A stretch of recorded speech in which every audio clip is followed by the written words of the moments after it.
Você não é quem pensa que é.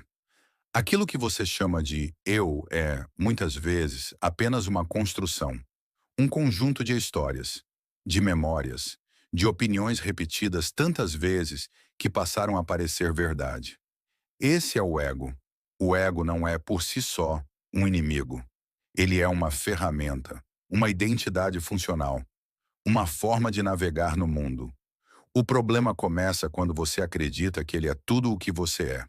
O ego precisa de confirmação constante. Precisa estar certo. Precisa ser reconhecido. Precisa se sentir superior ou, em alguns casos, inferior. Mas de forma especial. Sim, até a inferioridade pode ser ego, porque ainda é sobre você. O ego cria comparação. Ele mede valor o tempo todo. Quem está à frente? Quem está atrás? Quem tem mais? Quem tem menos? E assim, você entra em uma corrida que nunca termina. O ego também cria defesa. Ele evita estar errado. Evita parecer fraco.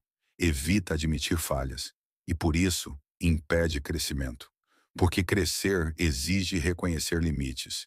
E o ego resiste a isso. Outra armadilha do ego é a necessidade de controle. Controlar a imagem. Controlar como os outros veem você. Controlar resultados. Mas a vida não é controlável. E quanto mais você tenta controlar tudo, mais frustração acumula. O ego vive de passado e futuro. Ele se apega ao que você foi, ou se projeta no que você quer ser, mas raramente está no presente.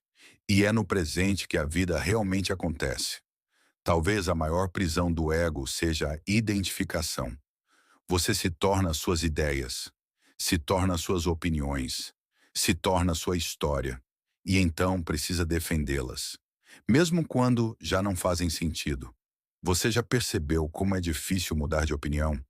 Não porque a verdade seja complexa, mas porque o ego sente que mudar é perder. Como se admitir erro fosse diminuir quem você é. Mas e se for o contrário?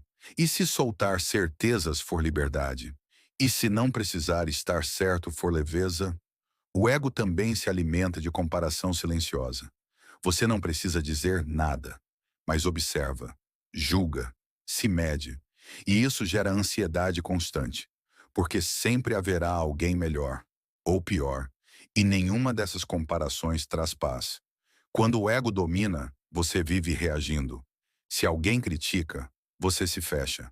Se alguém elogia, você se expande. Seu estado interno fica dependente do externo. E isso é instabilidade. Liberdade começa quando você observa o ego. Não luta contra ele. Não tenta destruí-lo. Mas também não se confunde com ele. Você percebe, isso é um pensamento. Isso é uma reação. Isso é uma necessidade de validação.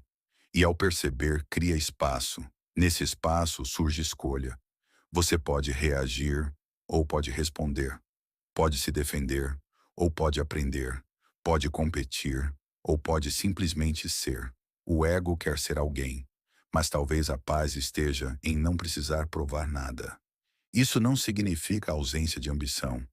Significa agir sem depender da validação constante. Significa construir sem precisar se comparar. Significa viver sem precisar sustentar uma imagem o tempo todo. Quando o ego enfraquece, algo curioso acontece. Você se torna mais leve, menos reativo, menos defensivo, menos preso, porque a prisão nunca foi o mundo, nunca foram os outros, nunca foram as circunstâncias. A prisão era a identidade rígida que você insistia em proteger. E quando você solta isso, mesmo que por um instante, você percebe, você não precisa ser quem pensava que era. E talvez pela primeira vez, isso seja liberdade.